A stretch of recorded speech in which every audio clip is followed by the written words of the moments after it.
Why the change of heart? And it's not as if the government ever said no about this. They just said, well, we'll look at this, not right now. So the announcement actually caught quite a few people off guard. Well, it may have, but Bill, what we've always said is that we would be looking at this sport. This sport has evolved. We have been watching it carefully. We've been studying it, and the time has come where it was important to make sure that we regulated mixed martial arts in Ontario. I'm not telling any stories out of school. You're a fan. Yes, I am a fan. I know, notwithstanding what the Premier said, and to put that in proper context, what the Premier did say was, it's not a priority for us right now. There's other things we need to worry about, the economy, et cetera, et cetera, et cetera, et cetera. But this falls within your ministry. The Consumer Affairs falls within your ministry. And I know that you have been asking the government to consider moving forward on this. Well, I think it's really important. The fact is, the province of Ontario has the Athletics Control Act.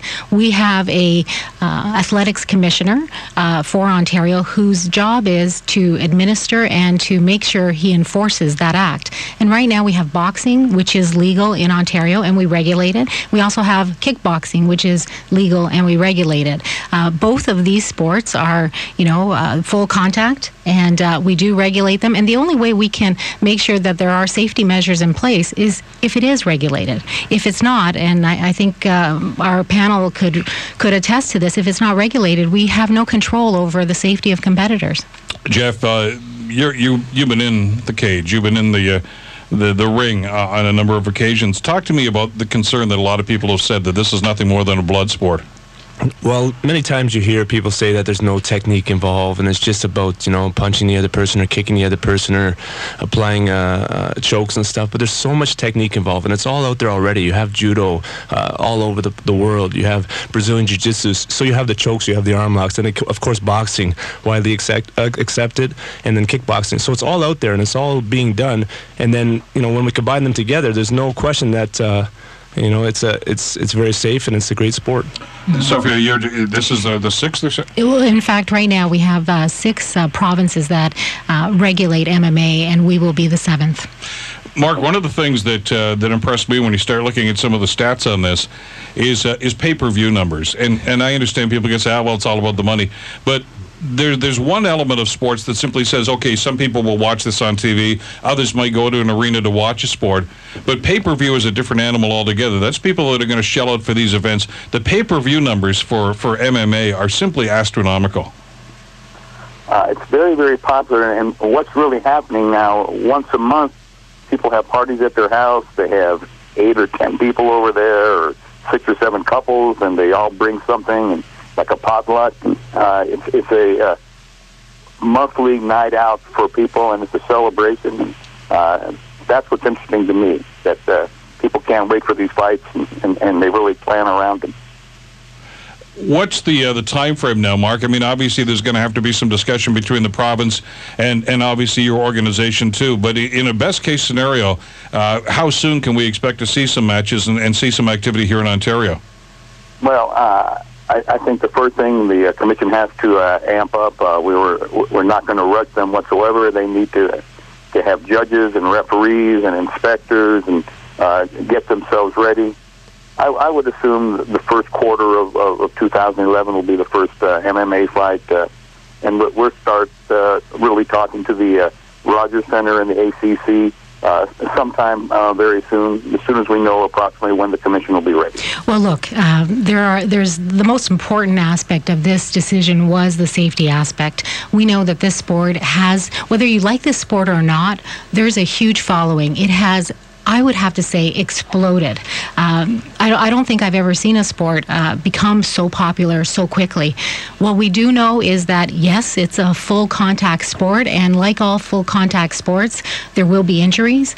We want to make sure that there are rules in place that we can make those injuries if we can eliminate them, at least make them less. What I can say, Bill, is that, yes, boxing and kickboxing are already regulated, and the reason they're regulated is because we want to make sure there's a safety aspect to it. Let's get to the reality here. This is already happening in Ontario, but they're non-sanctioned, which means that you, or no one else for that matter, has any regulatory effect on what's going on. Absolutely not. So I mean, if I wanted to, I could have put on an event next week. That's right. I just have to get the fighters and put them in there. But if I don't want to have a doctor there, I won't. If I don't want to have medical staff there, I won't. Well, there's no rules to exactly. There are no rules, and everything would be happening underground. That's not where we want to see this. Like I said, we've got six provinces in 6 provinces in our country, as well as over 40 plus states in the U.S. that have already sanctioned this sport. What I can tell you is we've got an athletics commissioner in the province of Ontario. They have an act called the Athletics Control Act. That act basically lays out all the rules and regulations before anyone gets into a ring, and they are pretty strict rules. Jeff, you've been training, you've fought at the world championship level, of course, in this kind of fighting. You made an interesting point there during the break, though. When you train, you don't train with the bare gloves, the knuckle gloves that you've got on. It's a totally different situation, isn't it? I wouldn't even train if we always wore the small gloves all the time. It's very what you see on TV is 15 minutes of a fighter's career. When he goes back to the gym, he has big 16-ounce gloves on. He has headgear. He's tapping out in training. He's learning. He's developing. That's the most extreme version of it, and it's only 15 minutes. So that's why it's a very safe sport, because you compete there. You get a couple bumps and bruises. And honestly, I've actually sustained worse injuries in my hockey career when I was a teenager, when I got 2 really bad concussions. So anytime you're bumping into someone, or it's a contact sport, there's a danger, but I think it's very safe overall. There are a lot of fans, and Bill, I will tell you, we've heard from a lot of the fans. We've heard from fans who said, let us have the choice whether or not we want to watch it or not.